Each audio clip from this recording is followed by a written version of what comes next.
You're halfway through the form before you realize you never picked up the pen.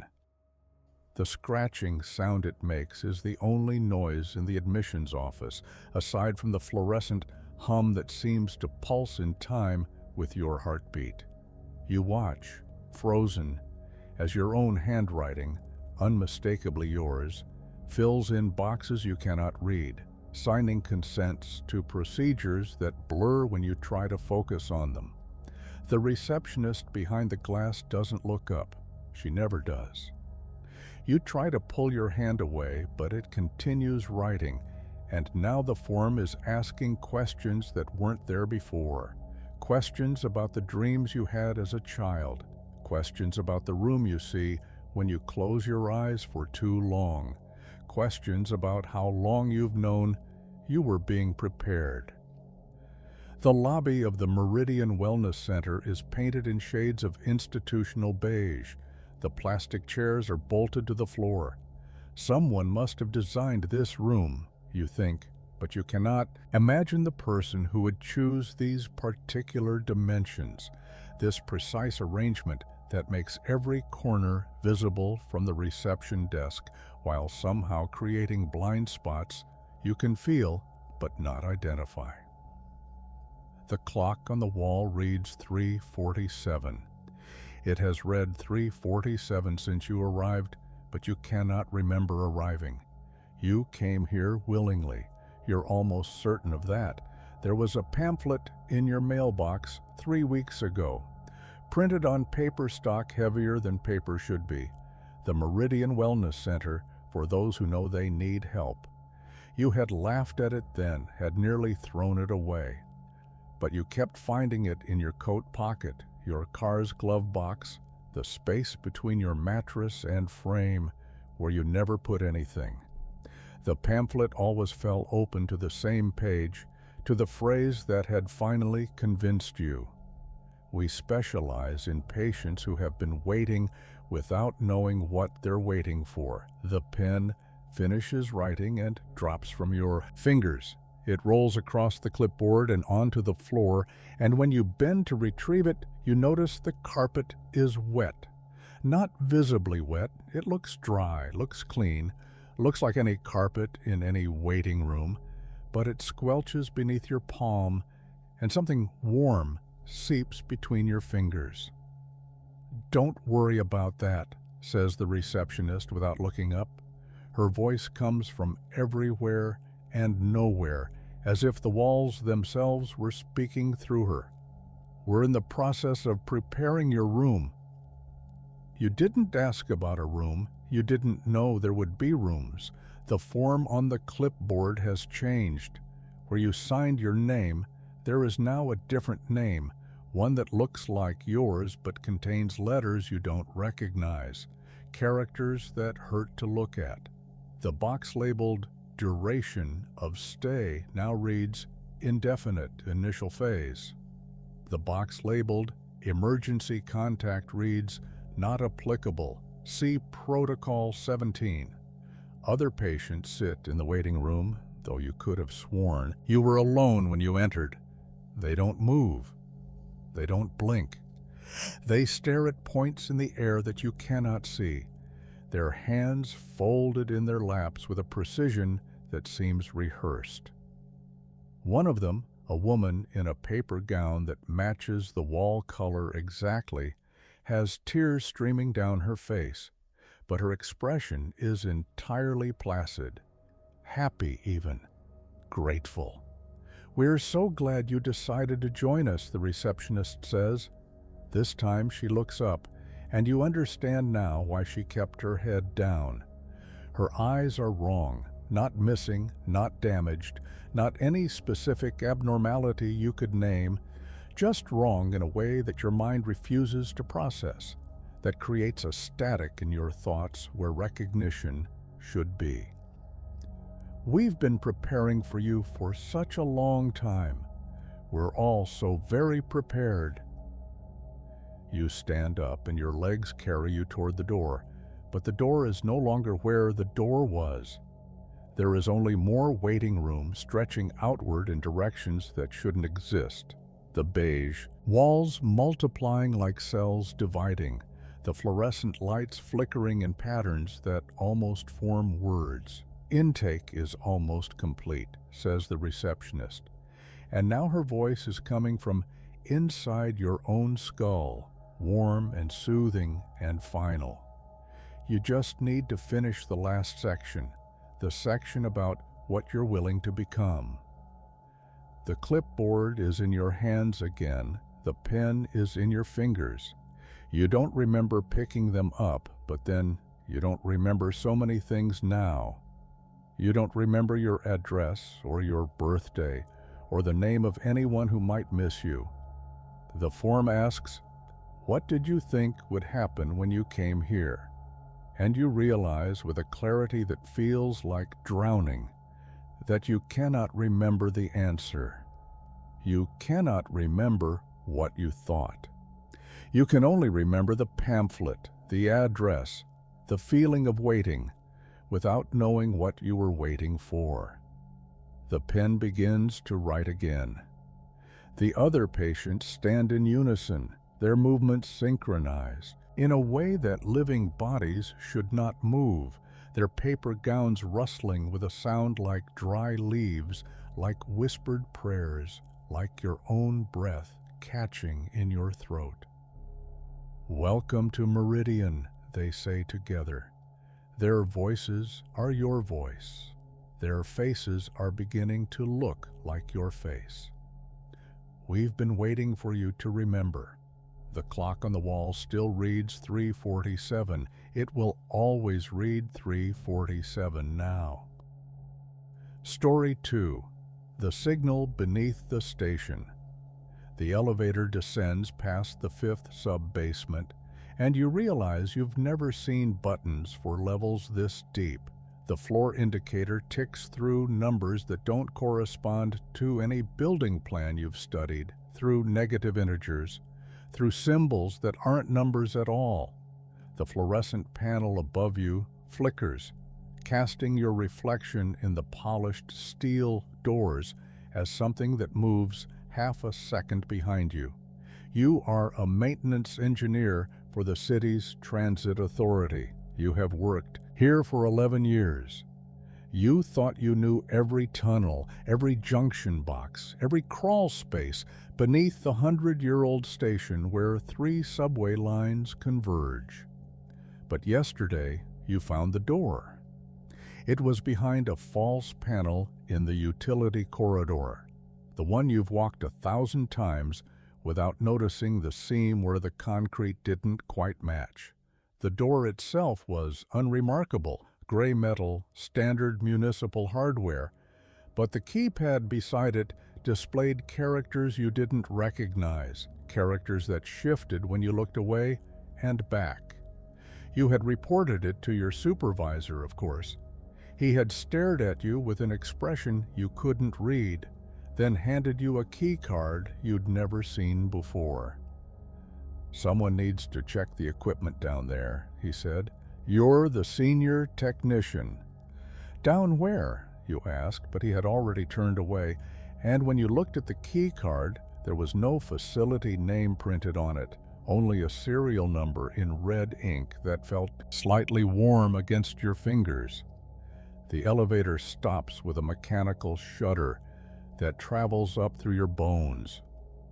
The doors slide open onto a corridor lit by a different quality of light. Not fluorescent, not incandescent, but something in between, something that seems to radiate from the walls themselves. The air smells of ozone and something older, something mineral and wet, like the breath of caves that have never known the sun. Your footsteps echo in ways that don't match the dimensions of the space. The corridor is long, impossibly long for a facility this far below street level and lined with doors numbered in sequence. But the sequence is wrong. The numbers skip, repeat, contradict themselves. Door 7 comes before door 3. Door 12 appears twice. Door 17 has been welded shut, and behind it You can hear something that might be breathing or might be the rhythm of machinery you cannot identify. The equipment is supposed to be at the end of the corridor, according to the work order that appeared in your inbox this morning. Signal amplification array, it read. Routine diagnostic. But routine diagnostics don't require key cards that feel warm, don't happen in facilities that aren't on any map, don't involve elevators that descend past the water table into spaces that should not exist.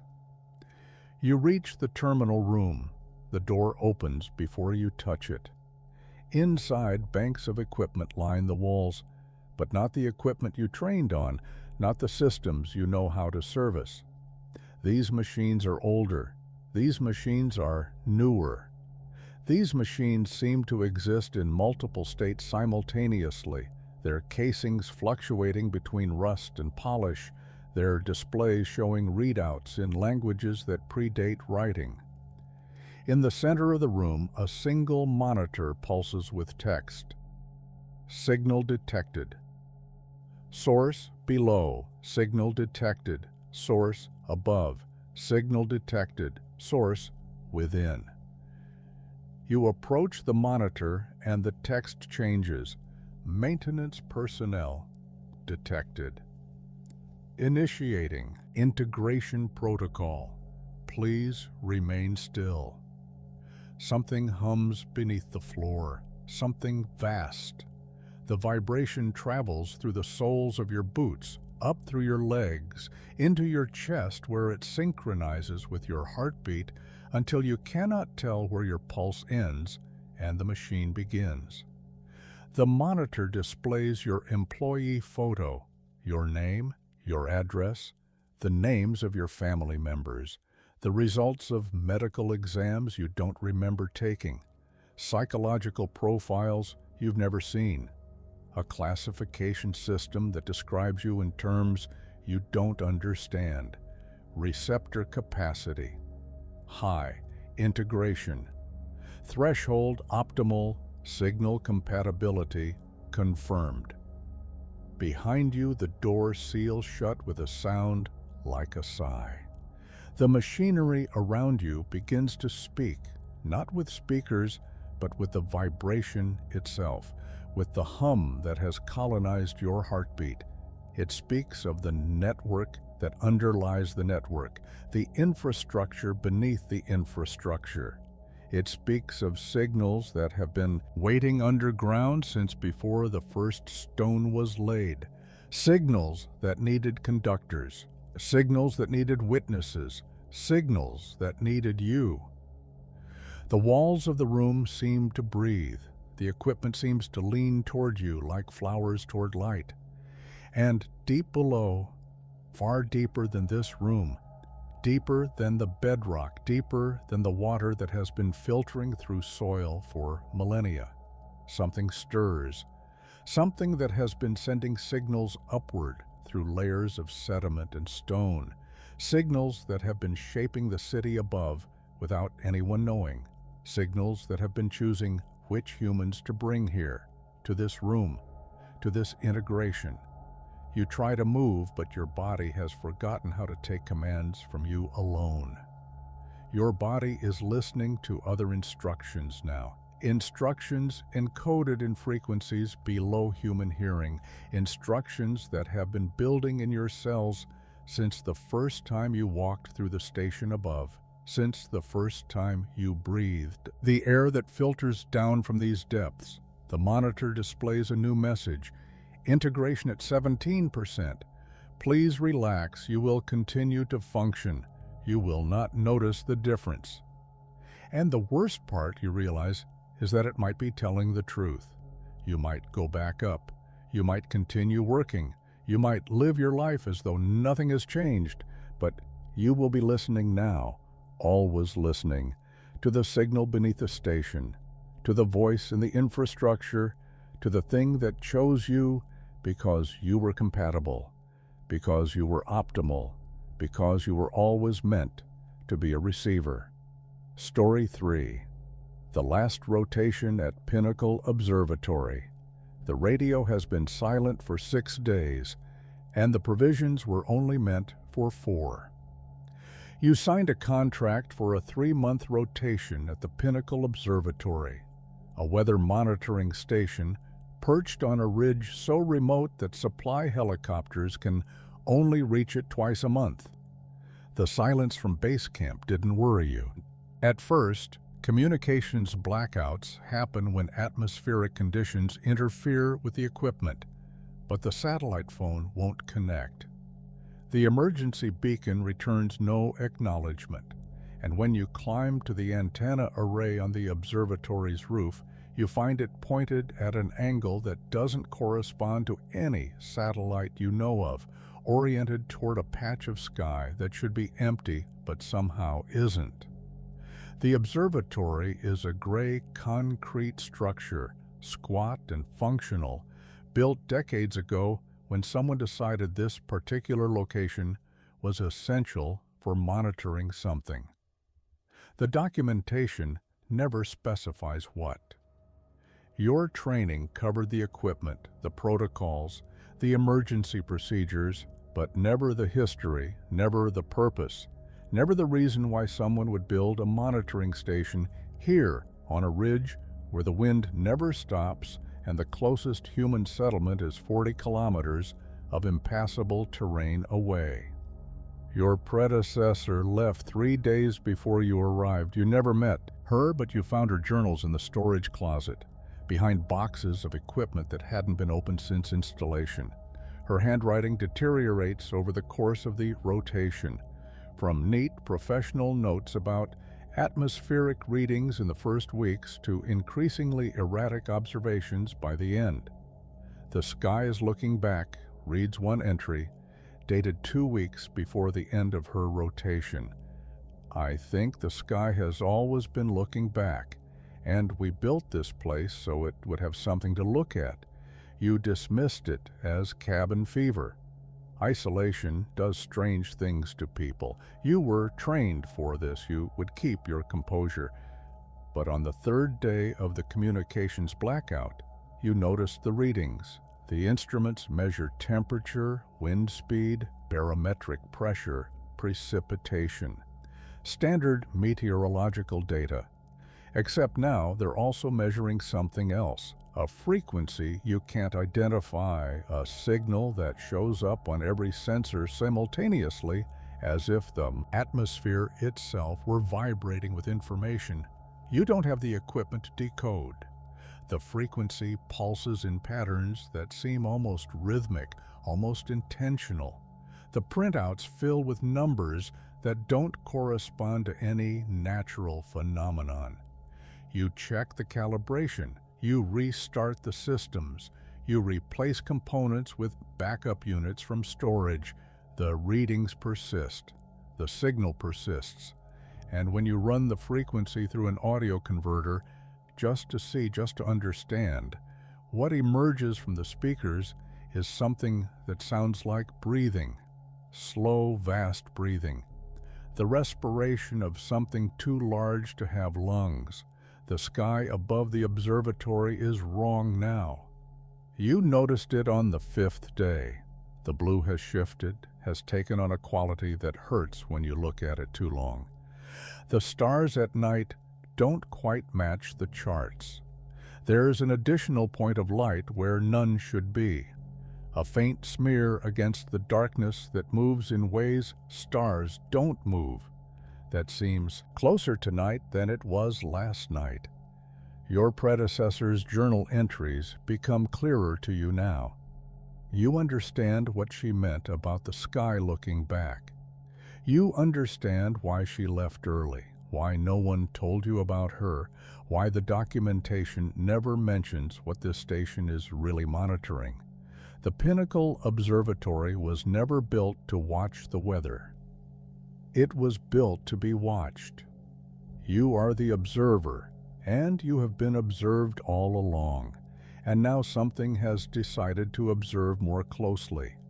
The food supplies dwindle, The water filtration system makes sounds it shouldn't make, gurgles and hums that echo the pattern of the breathing in the speakers. You sleep less and less, not because you aren't tired, but because every time you close your eyes, you see the color of the sky printed on the inside of your lids, that wrong blue, that watching blue. On the 6th day, you climb to the roof again to check the antenna, to try once more to reach someone, anyone. The wind has stopped. The wind that never stops has stopped. The air is perfectly still, perfectly silent, and the sky above you is closer than a sky should be, pressing down with a weight you can almost feel, with an attention you cannot deny. The antenna is pointing directly overhead now. You didn't adjust it. No one adjusted it. It moved on its own, orienting toward whatever is watching from above, from that point in the sky that shouldn't exist. Your radio crackles to life. A voice emerges, not human, not artificial, something else entirely, something that speaks in frequencies your ears can barely process. Observation complete.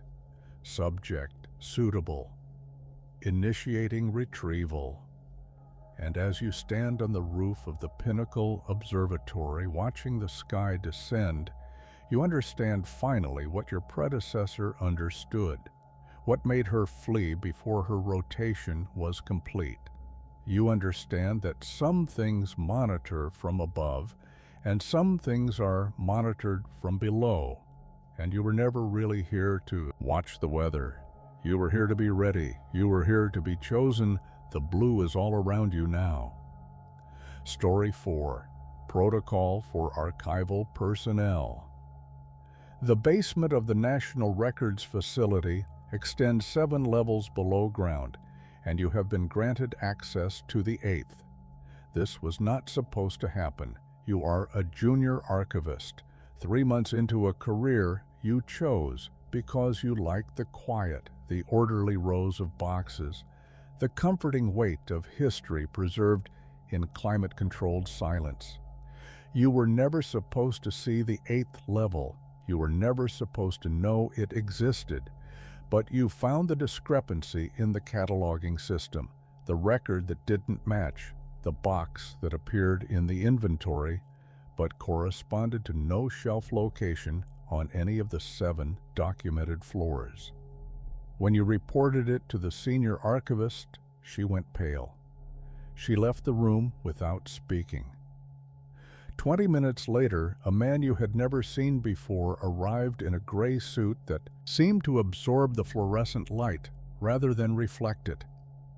He handed you a key card and a single sheet of paper. The paper contained instructions. The instructions were simple. Go to the service elevator, use the key card, descend, locate the box. Do not read what is inside. Return the box to its proper location on level 8. Do not speak about level 8 to anyone. Report to the debriefing room when you are finished. You should have refused. Any reasonable person would have refused. But there was something in the way the man looked at you, something that suggested refusal was not among the options available, that this task had been waiting for you specifically, that the discrepancy you found was not an accident. The service elevator is in a section of the facility you had never noticed before, behind a door that you could have sworn was a utility closet. The key card works on the first try. The elevator interior is older than the rest of the building, its walls lined with riveted steel that speaks of an earlier era. Its control panel marked with numbers that descend past 7 into territory that makes your stomach clench. Level 8 is cold, colder than the other levels, colder than any climate control should produce. Your breath fogs in the air as you step out of the elevator into a corridor lined not with shelving units, but with filing cabinets, thousands of them, stretching away into a darkness that the emergency lighting only partially penetrates. The cabinets are labeled with numbers you don't recognize, codes that follow no system you were trained on. You consult the paper. Box 87749, restricted, row 447, position 12. The rows are not arranged in any logical order. You walk for what feels like hours, your footsteps the only sound, the cabinets pressing in on either side like the walls of a maze designed by someone who didn't want it to be solved. The cold deepens, the light dims, and somewhere in the distance, so faint you might be imagining it, you hear the sound of pages turning. Someone else is down here, someone is reading. You find row 447, you count to position 12. The cabinet is taller than the others, its surface covered not in dust but in something darker, something that seems to shift when you look at it directly. The drawer slides open with a sound like a sigh. Inside is a single box, smaller than you expected, made of a material that looks like cardboard but feels like skin. The label reads, Personnel File. Current archival staff, level 8 clearance, updated daily. Do not read what is inside, the instructions said. But the box is already open. You don't remember opening it. Inside are files, photographs, documents, personnel records for every archivist who has ever worked in this facility, dating back over a century. Your colleagues from the upper levels, your supervisor, the senior archivist who went pale when you reported the discrepancy. And at the back of the box, a file with your name on it. You pull it out, your hands are shaking.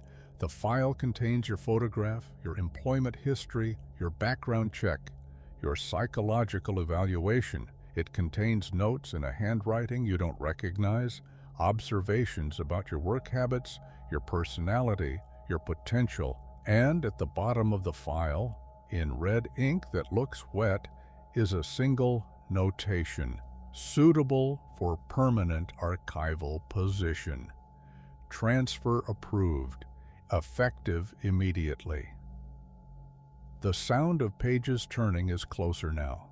You turn, and standing at the end of the row is a figure in an archivist's uniform, its face obscured by the darkness, its hands holding an open folder. It is reading. It has been reading for a very long time. All the permanent archival staff read, and now you understand what permanent means, what position means, what approved means. The box in your hands is empty now. Your file is gone. But you can feel it, written somewhere deeper, written in the records that exist below the records in the archives, beneath the archives where the true history is kept. You can feel your name being entered into a system that does not release what it catalogs. The figure in the darkness turns a page. You turn to run, but row 447 extends in both directions now, infinite cabinets in infinite darkness, and somewhere behind you, the elevator chimes. Someone else is arriving for their shift. Someone else found a discrepancy. Someone else has been granted access to the 8th. Story 5. What grew in Ward C? The mold appeared on a Tuesday in the corner of room 7, behind the bed of a patient who had stopped speaking 3 weeks earlier. You are a night nurse at the Harborview Long-Term Care Facility, and you have worked here long enough to know that mold happens, that old buildings retain moisture, that maintenance will come in the morning with their sprays and their masks and their reassurances. But this mold is not like the other molds. It spreads in patterns that seem deliberate. It grows faster than biology should allow. And when you shine your flashlight on it during your rounds, you could swear it flinches away from the beam, retracting into the cracks between wall and ceiling like something alive, like something aware. Ward C is the oldest wing of Harborview, built during an era when this facility served a different purpose. The records are vague about what that purpose was, something medical, something experimental, something that required thick walls and limited windows and rooms that lock from the outside. The patients here now are the ones who require the most supervision, the ones who scream at night, the ones who speak to things that aren't there, the ones who know things they shouldn't know about the building's history, who whisper about what happened in the basement before the basement was sealed, who ask you, sometimes, if you've seen what grows in the walls. You reported the mold. Your supervisor said she would look into it. That was a week ago. And the mold has spread to 3 more rooms, and your supervisor no longer answers when you call. The day shift nurses say she transferred to another facility, but her car is still in the parking lot, and her locker still contains her belongings. And when you ask the administrator about her whereabouts, he looked at you with eyes that seemed unfocused, that seemed to be looking at something just behind you, and said only, "She found what she was looking for." The patients in Ward C have stopped sleeping. All of them. They sit in their beds through the night, faces turned toward the walls where the mold grows, lips moving in what might be prayer or might be communication. When you enter their rooms, they watch you with expressions that are too calm, too knowing. They smile at you, and their smiles are wrong, not threatening exactly, but anticipatory, as if they are waiting for something, as if they are welcoming you to something. "It's almost ready," Mrs. Chen told you last night, her voice clear and lucid for the first time in months. It's been growing since before the building. The building was put here because of where it was growing. They thought they could contain it. They thought they could study it. But you can't study something that's been here since before studying was invented. You tried to ask her what she meant, but she had already turned back toward the wall, toward the corner where the mold pulses slightly in the darkness, where something that might be spores drifts in the air like dust motes, like tiny seeds, like thoughts made visible. Tonight, you notice the mold has reached the hallway. It traces along the baseboard in lines that form shapes you almost recognize, symbols that remind you of writing, but predate any alphabet you know. The smell is not unpleasant, earthy, rich, like soil after rain, like the breath of deep forests. But there is something underneath the smell, something older, something that speaks of growth without limit, of hunger that has been patient, of intention that has been waiting. You should leave. You should call someone. You should do anything other than what you find yourself doing, which is following the mold's trail down the hallway, past the supply closet, past the medication room, toward the door at the end of Ward C that you have never seen open, the door that your training said was a maintenance access, that your supervisor said was permanently sealed. The door is open now. Beyond it, stairs descend into darkness, and the walls of the stairwell are covered entirely in growth. Not just mold, but something more complex, something that branches and pulses, something that responds to your presence with a subtle movement, a turning toward you like plants toward light. The air from below is warm and wet, and it carries with it a sound you cannot identify, a low vibration that might be biological, that might be mechanical, that might be the breathing of something that has been as growing beneath Harborview since before Harborview existed. You descend. You don't know why you descend, only that your feet carry you downward, that the growth on the walls seems to guide you, that the patients in Ward C told you this would happen, that your supervisor found what she was looking for, and now you will find it too. At the bottom of the stairs, the basement opens before you, but it is not a basement, not anymore, not for a very long time. It is a garden. It is a nursery. It is a place where something has been cultivating, and what it has been cultivating is human-shaped, lined in rows. Their eyes open and aware, their mouths forming the same words the patients upstairs have been whispering, and in the center of them all, covered in the growth that has claimed her, your supervisor smiles at you. "It's almost ready," she says. "Come, there is room for one more. The growth reaches for you." Story 6. The passenger list was never complete. The ferry departs at midnight, and you are the only passenger who purchased a ticket. You found the schedule in a tourism pamphlet at a rest stop 300 miles from any coast, advertising service to an island whose name you couldn't find on any map. The photograph showed cliffs and lighthouses and quaint harbor towns, but something about the image quality was wrong. Too sharp in some places, too blurred in others, as if the photograph had been assembled from pieces that didn't quite match. The price was unreasonably low. The departure point was listed as an address that navigation systems couldn't locate. You told yourself you were curious. You told yourself it was an adventure. But standing now on the concrete pier, watching the ferry emerge from the fog that hangs over the water like a curtain, you understand that curiosity was not what brought you here.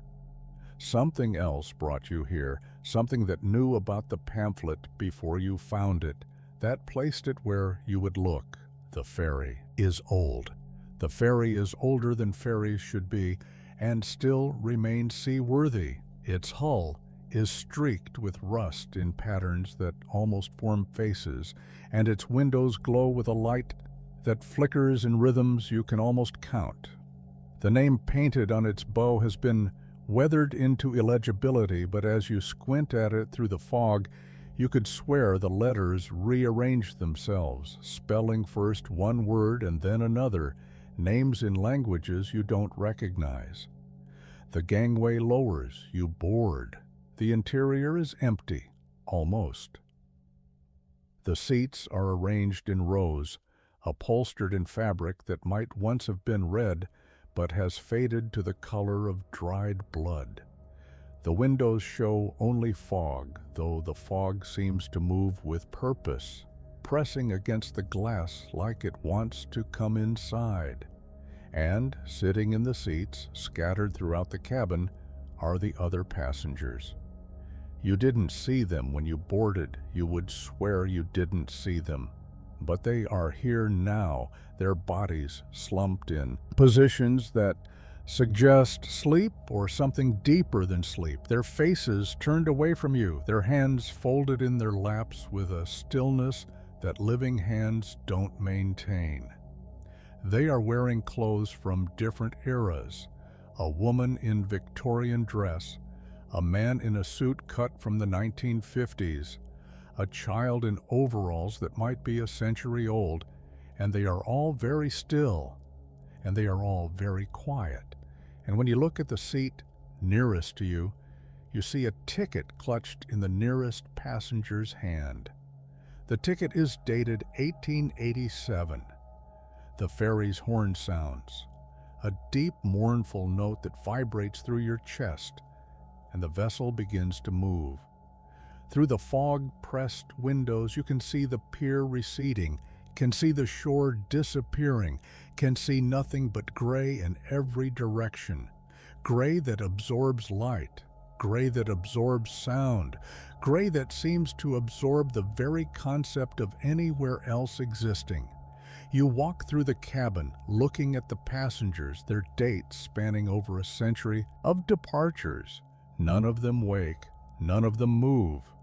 But as you pass, you could swear their eyes follow you beneath closed lids, could swear their breathing synchronizes with your footsteps, could swear one of them whispers something that sounds like your name.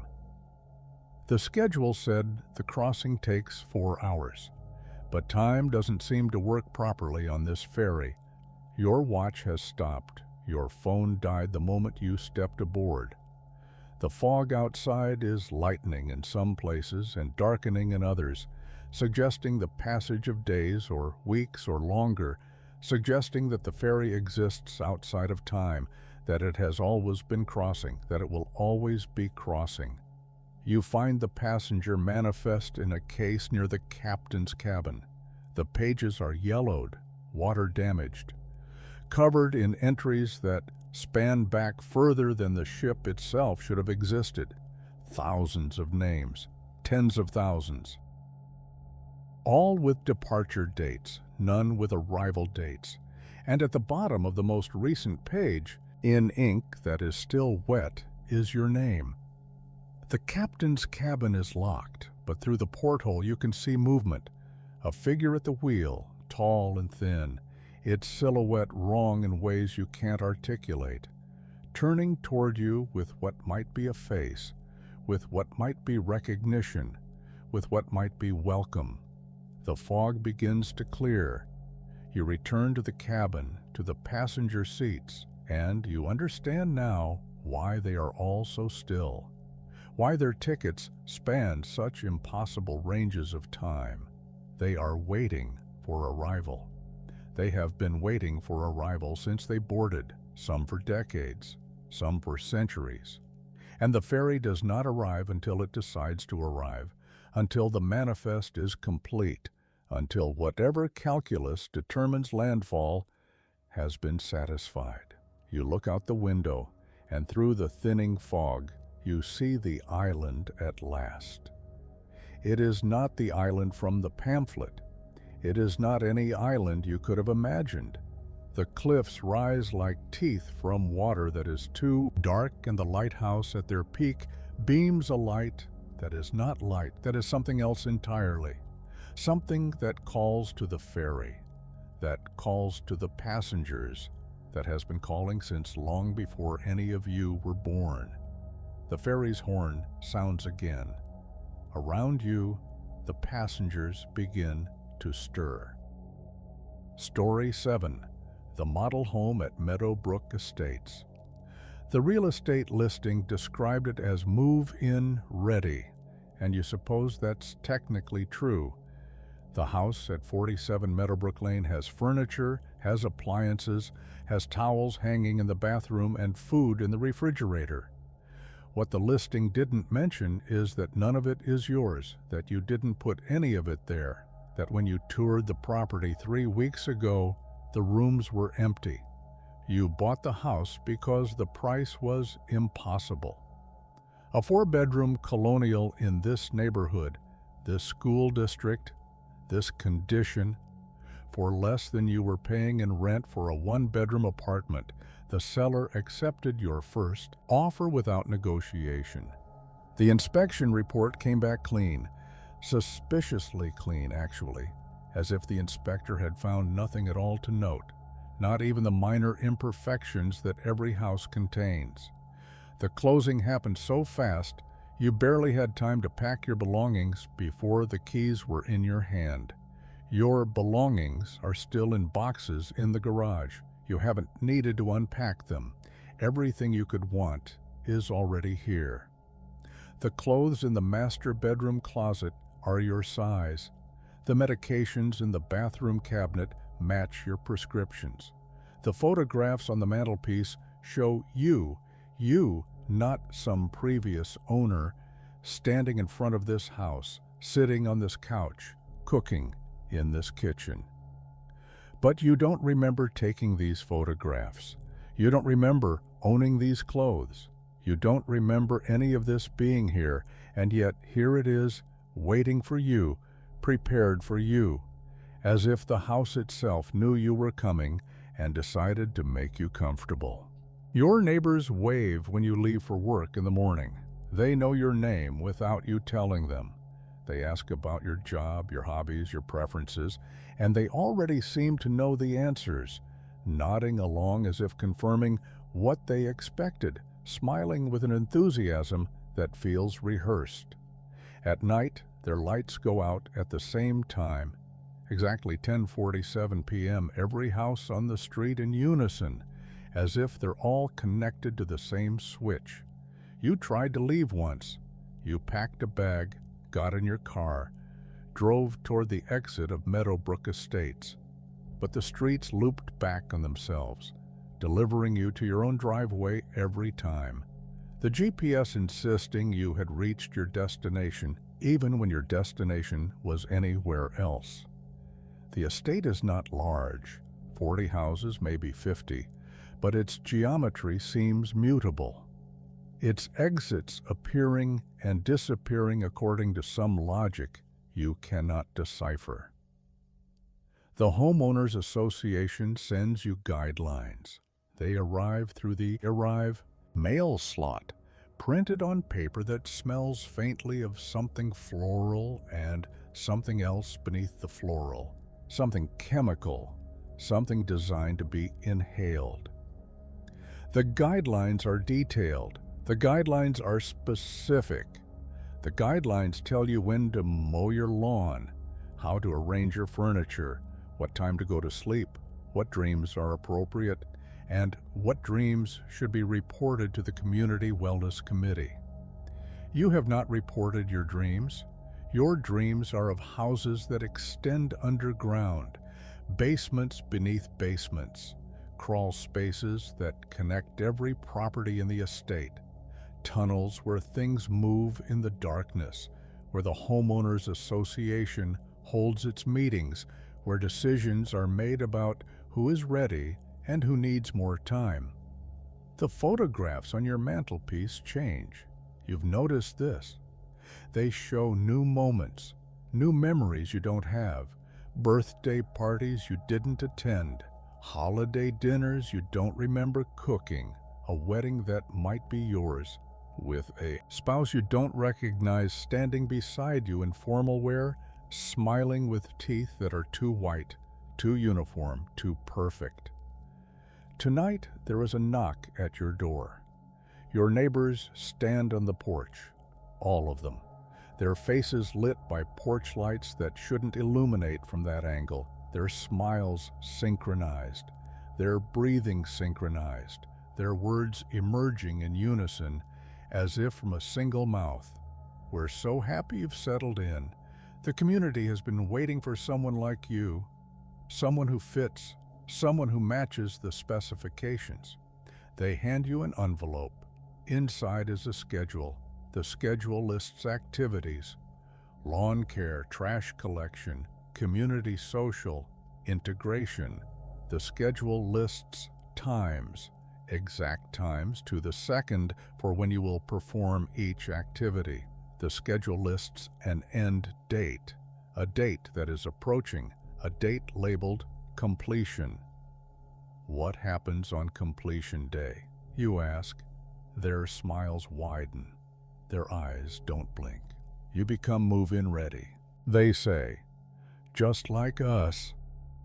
Behind them, through the dark streets of Meadowbrook Estates, you see the other houses, see the figures standing in their windows, see the way they're all watching you, have always been watching you, have been watching since before you even found the listing. You close the door. The lock engages on its own. The schedule on the counter begins to update, filling in tomorrow's activities in handwriting that looks like yours. Story 8. Standard Operating Procedure for Emergency Personnel. The body in room 4 is still breathing, but your instruments say she's been dead for 3 hours. You are a paramedic called to the Ridgeline Motor Lodge at 2:17 a.m. for a report of an unresponsive guest. The manager met you in the parking lot, his face the color of old paper, his hands shaking so badly he couldn't hold the master key steady enough to unlock the door. When you finally entered the room, you found her lying on the bed, her skin cold, her pulse absent, her pupils fixed and dilated. Classic signs of death, unmistakable signs, but she's breathing. Shallow, rhythmic inhalations that your equipment refuses to register. Your monitor shows a flat line. Your thermometer shows body temperature 8 degrees below viable.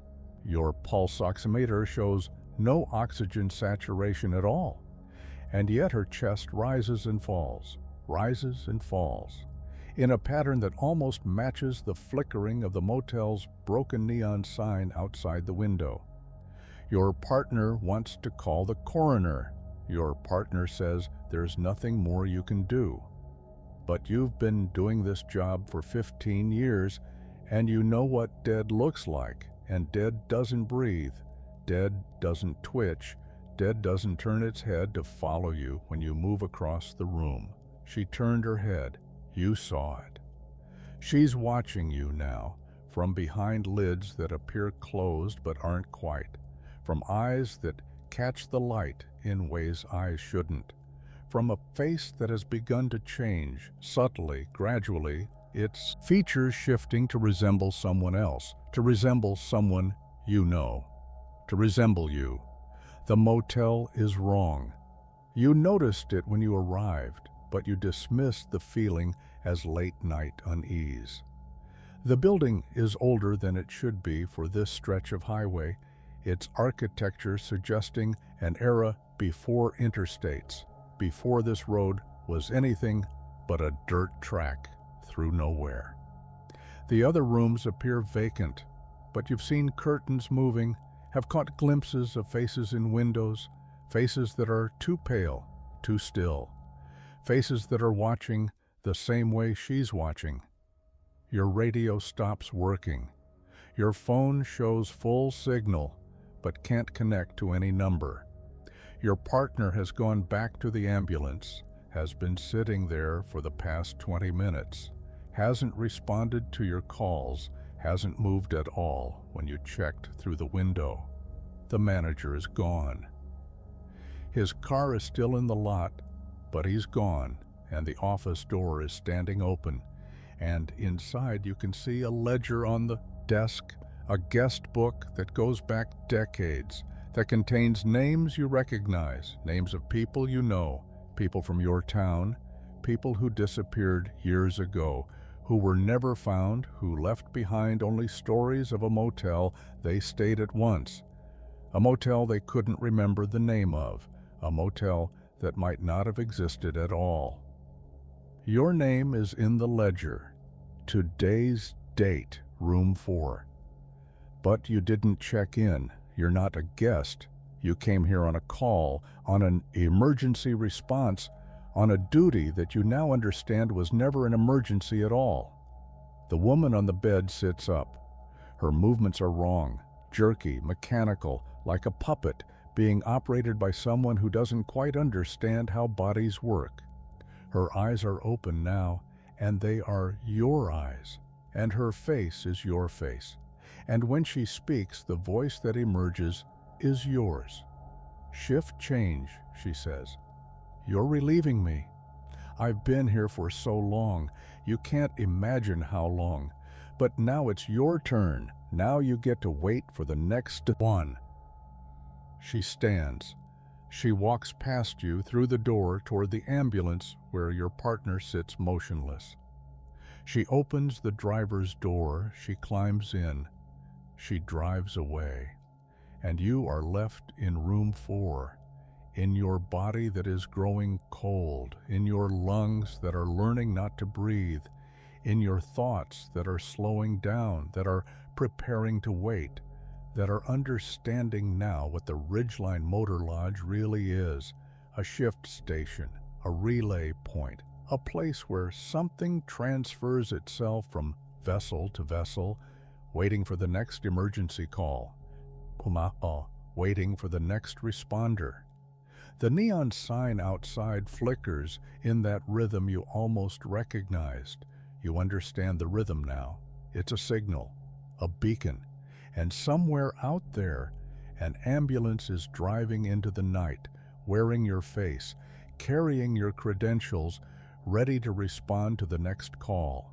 The next guest will arrive soon. The ledger on the desk begins to update itself. Story 9. Notes from the observation garden. They told you the botanical research station was isolated, but they didn't tell you why. 300 miles from the nearest road, accessible only by helicopter, surrounded by a species of forest that exists nowhere else on Earth. You accepted the posting because you were desperate, fresh out of graduate school with no prospects and a mountain of debt. And the salary was 3 times what any legitimate institution would offer for a junior researcher. The paperwork was unusual. The contract specified that all observations must be recorded in triplicate, that all specimens must be photographed from specific angles at specific times, that you were never, under any circumstances, to speak to the plants. You laughed at that clause. You signed anyway. The station is a collection of prefabricated buildings arranged in a clearing that feels artificial, too perfectly circular, too precisely maintained. The forest begins at the edge of the clearing and rises in walls of green that seem to press inward, that seem closer each morning when you look out your window. The previous researcher left no notes, no data, no personal effects. The helicopter that dropped you here won't return for 90 days. The radio works, but when you transmit, the only response is static that sounds almost like breathing. The plants here are wrong. You are a botanist. You know how plants are supposed to work, their structures, their behaviors, their evolutionary logic. But the specimens in the research station's greenhouse don't follow any logic you understand. They grow in patterns that suggest intention. They move when you're not looking directly at them, their leaves reorienting toward you the moment your attention wavers. They don't photosynthesize as far as you can tell. They don't take up water. They exist without any apparent input, without any apparent need, without any apparent reason, except to be here, to be observed, to be watching. Do not speak to the plants. You didn't understand why that clause was in the contract until the 3rd week, when you caught yourself doing it.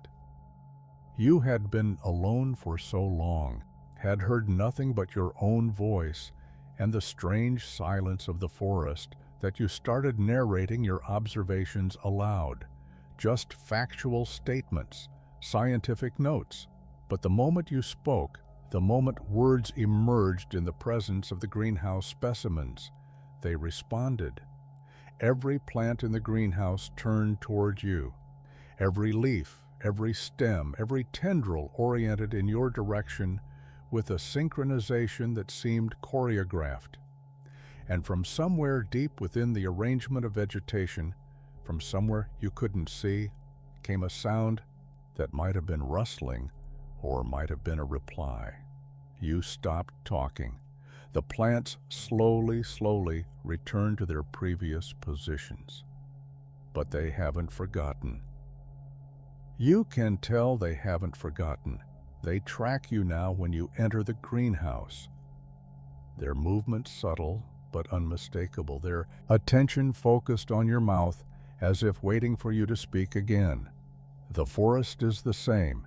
You've started noticing patterns in the trees outside your window, the way certain branches point toward the station, the way certain roots seem to grow closer each day, the way the canopy has shifted to block more and more of the sky. The forest isn't just isolated from the world. The forest is isolating the station, The forest is closing in. Your observations fill notebook after notebook. You photograph the specimens from the specified angles at the specified times. You record your data in triplicate, as the contract requires, but you've begun to wonder who the data is for. Who will read these observations? Who designed a research station in the middle of nowhere to study plants that don't function like plants? Plants that watch, plants that listen, plants that wait. Last night you dreamed of roots beneath your floor, reaching up through soil and concrete, roots in your walls, threading through insulation and wiring, roots in your body, thin tendrils growing through your veins, connecting you to the network that spreads throughout this forest, making you part of the observation, part of the data, part of the experiment you thought you were conducting, but were always the subject of. You woke with dirt under your fingernails. You don't remember going outside. The helicopter won't return for 63 more days. But you've stopped counting. The contract didn't mention an end date. The contract said the posting was renewable indefinitely. The contract said the previous researcher's term was ongoing. You found her today in the deepest part of the greenhouse, behind the specimens you were forbidden to document. She has become part of the collection now, her body intertwined with vegetation that has grown through her and around her and from her, her eyes still open, her mouth moving in what might be words, in what might be data, in what might be observations that will be recorded, that will be photographed, that will be transmitted to whoever designed this place. The plants turn toward you as you approach. They know you understand now. They're waiting to see what you'll say. Story 10, the final survey of Lot 16. The property line doesn't match the coordinates, and the coordinates don't match reality. You are a land surveyor, hired by a development company to map Lot 16 of an abandoned subdivision on the outskirts of a town that no longer exists. The job was supposed to be simple: a 2-day assessment, preliminary measurements, a report confirming that the land was suitable for construction. But you've been here for 5 days now, and every time you think you've found the boundary, it moves. Not metaphorically, physically. You plant your stakes, you take your readings, you mark your maps. And when you return the next morning, the stakes have relocated themselves. The readings no longer correspond to the terrain, and the boundary you documented has shifted by dozens of meters, as if the land itself is disagreeing with your assessment. The subdivision was built in the 1970s according to the records. Streets were laid, foundations were poured. But something happened before construction could complete. The records don't specify what. And the project was abandoned, left to decay for 50 years. The concrete cracking, the asphalt disappearing beneath vegetation that seems more aggressive here than in the surrounding area. The development company wants to revive the project. The development company seems very eager to revive the project. The emails they have sent grow more insistent with each passing day, demanding updated timelines, asking when the survey will be complete, using language that feels less like business correspondence and more like pressure, like urgency, like they need something from this land, and they've been waiting a very long time to get it. You found the original survey records in the county archive before you came here. They were incomplete, pages missing, entire sections redacted. But what remained described a property with unusual characteristics, subsurface anomalies, magnetic irregularities, A notation in handwriting that didn't match the rest of the document. Do not excavate below 6 meters. Your equipment has been malfunctioning since you arrived. Your GPS loses signal in patterns that correspond to nothing you can identify.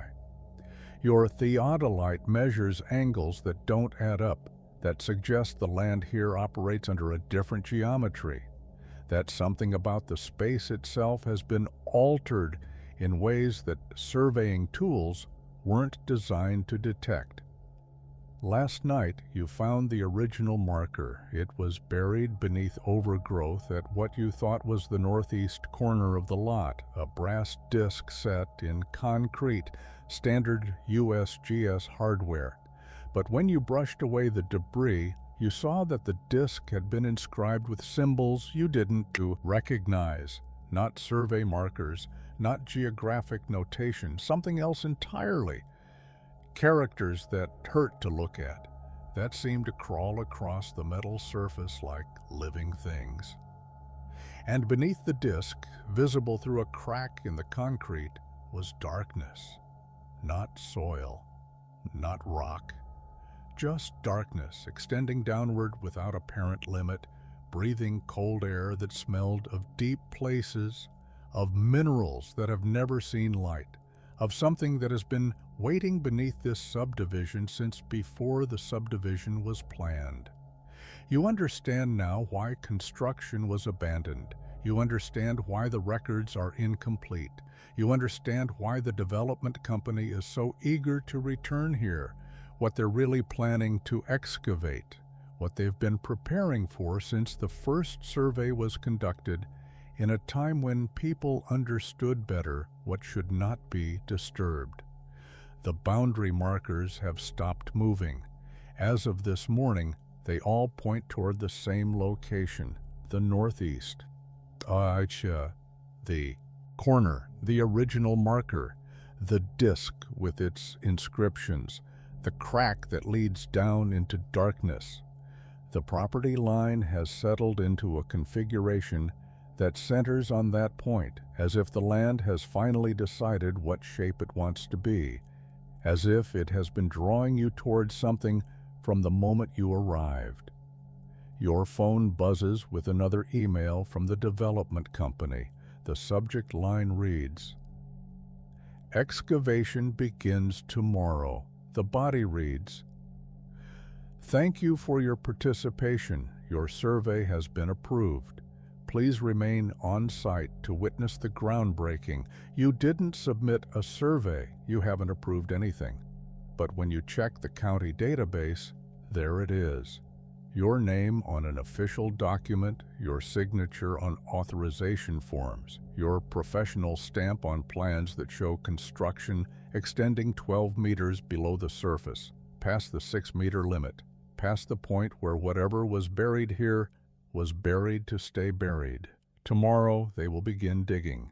Tomorrow something will be uncovered, and you will be here to witness it, because your vehicle won't start, because your legs carried you back to the northeast corner instead of to the road, because you have become part of the survey now, part of the data, part of whatever has been waiting in Lot 16 since before anyone thought to subdivide it. The darkness beneath the marker shifts. Something down there knows you're watching.